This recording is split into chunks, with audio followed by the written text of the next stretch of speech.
अंदर से आत्मा ने झकझोरा कि व्यक्ति जब तक जीवित है तब तक सारी चीजें उसके लिए हैं, और मरने के बाद उसको कफन और लकड़ियां नहीं नसीब होंगी, और ये स्थिति है कि कुत्ते नोच नोच खा रहे हैं, तो तकलीफ हुई। हमने गाड़ी ब्रेक करके जिस काम से हम जा रहे थे वो काम रोक दिया, और वहां के लोगों के सहयोग से गाड़ी को निकलवा के वहीं क्रियाक्रम कराया। फिर हमारे दिमाग में चीजें आई कि अब निश्चित रूप से हरदोई जनपद में कोई व्यक्ति लावारिस रूप से इस तरीके से उसकी बाड़ी को कुत्ते को वो नोचने नहीं देंगे। उसी दिन से हमने लावारिस शवों का अंतिम संस्कार करना शुरू कर दिया। आपके कहने का मतलब लावारिस लाशों का अंतिम संस्कार कराने का आप काम करते हैं। इसी तरीके से और भी कौन से क्षेत्र हैं जिनमें आप समाज सेवा का काम करते जी हैं, लोगों की बिल्कुल। मदद करने का काम बिल्कुल करते हैं? बिल्कुल। दूसरी जो घटना हमारे साथ घटी, हम अपने परिवार के साथ में दिल्ली जा रहे थे, दिल्ली में रुके हुए थे, तो हमारी वाइफ को एक हार्ट अटैक पड़ गया। माइनर हार्ट अटैक पड़ा, हम सरगंगाराम लेके गए ये भाई। कितने दिनों पहले ये की भी बात करीब है? 8 वर्ष पूर्व बात है। माइनर अटैक पड़ा, हम लेके सरगंगाराम गए, तो वहाँ के डॉक्टरों ने कहा कि इनका हार्ट सिकुड़ गया है, और इनकी, क्योंकि हमारे बच्चे बहुत छोटे थे, इनकी जो है बचने की स्थिति कम है। हमको शिरडी जाना था, वहाँ से 3-4 दिन बाद छुट्टी करा के हम शिरडी गए। वापस जब हरदोई में आए तो हमने डॉक्टर यहाँ के जो सर्जन थे उनको दिखाया, उनसे बातचीत की, उन्होंने भी ट्रीटमेंट शुरू किया। और अचंभा हुआ, 1 महीने के बाद जब हमने दोबारा रिपोर्ट कराई थी तो पूरी तरीके से हार्ट उनका खुल चुका था, सारे ब्लॉकेज खत्म हो गए थे। हमको ईश्वर में आस्था उस दिन से इतनी ज्यादा बढ़ी कि हमारे दिमाग में आया कि सिर्फ दुआओं का असर है, और ईश्वर के साक्षात प्रकोप है। निश्चित रूप से अब ईश्वर से जुड़ के हम लोगों की सेवा करने का ही हमारा जीवन का उद्देश्य रह गया, क्योंकि हमारा जीवन पूरी तरीके से वहां पे बिखरने की स्थिति में आ चुका था। अच्छा सर, आप फील्ड पे काम करते हैं, लोगों की सेवा करते हैं, सेवा का योगदान देते हैं। ऐसे में आपको किन किन कठिनाइयों का सामना करना पड़ता है? उन कठिनाइयों से कैसे दो चार होते हैं? देखिए, कठिनाइयां और आलोचनाएं, ये दो चीजें तो मनुष्य के जीवन में लगातार होनी भी चाहिए, और कठिनाइयों से ही मनुष्य को सीखता है। कठिनाइयां, क्योंकि हम जब सार्वजनिक जीवन में रह रहे हैं, तो पता लगा रात को 12 बजे सोना है हमको, हम सोने के लिए एक लेटे पहली नींद में, किसी घंटी आ गई कि भाई हमको 1 बोतल खून की जरूरत है। तो निश्चित रूप से हमको उस पे झलझलाहट नहीं करना, चिल्लाना नहीं, हमको सीधे बात करनी, हाँ भैया अभी व्यवस्था करा रहे हैं, क्योंकि अगर हम झल्ला गए, चिल्ला पड़े, तो लोगों का फिर हमसे भरोसा टूट जाएगा।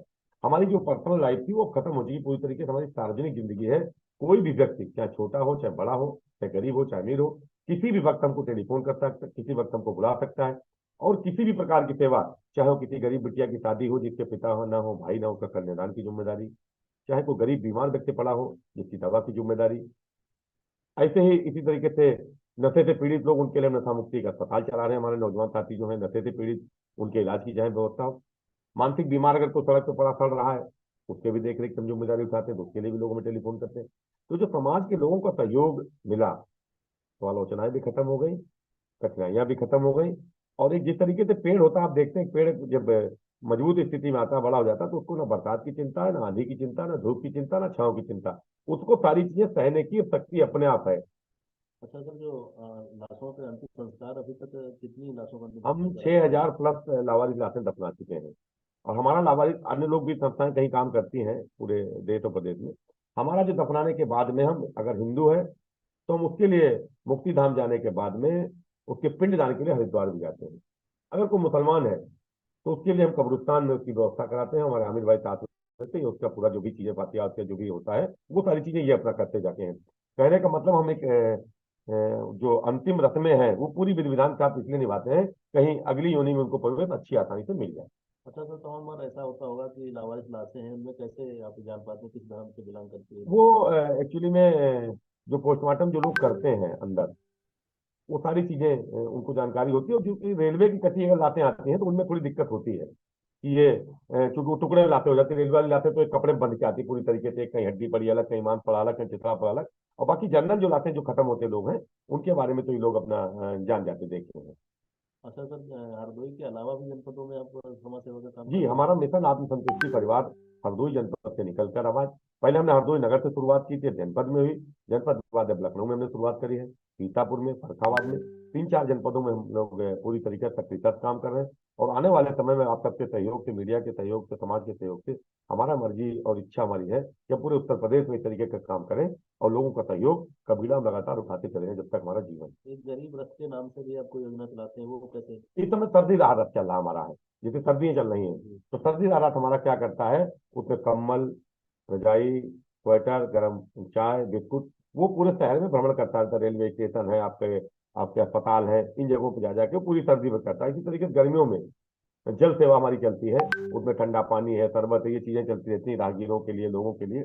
और हमारा जो काम है बेसिकली समाज के लिए, कोई जाति विशेष के लिए हम काम नहीं करते, कोई धर्म विशेष के लिए हम काम नहीं करते, किसी संप्रदाय के लिए काम, हमारा सबके लिए। आपके कहने का मतलब आप निस्वार्थ भाव से हाँ, और बिना किसी पक्षपात के बस आप सेवा हमारा का काम करते हैं। सेवा का जो संकल्प है वो सभी के लिए है।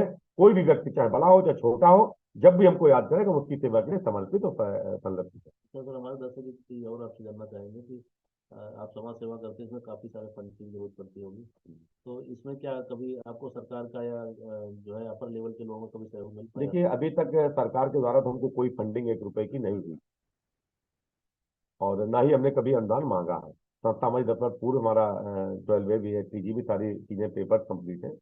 हमने जो भी काम किया अपने संसाधनों से किया और समाज के सहयोग से, जैसे आप लोगों के सहयोग से, मीडिया के सहयोग से अपील कर दी, समाज के लोगों से अपील कर दी, तो इस तरीके से हमारे काम बहुत आसान हो जाते हैं। अच्छा, एक सर और सवाल आपसे है कि आप माननीय उच्च न्यायालय के अधिवक्ता भी हैं।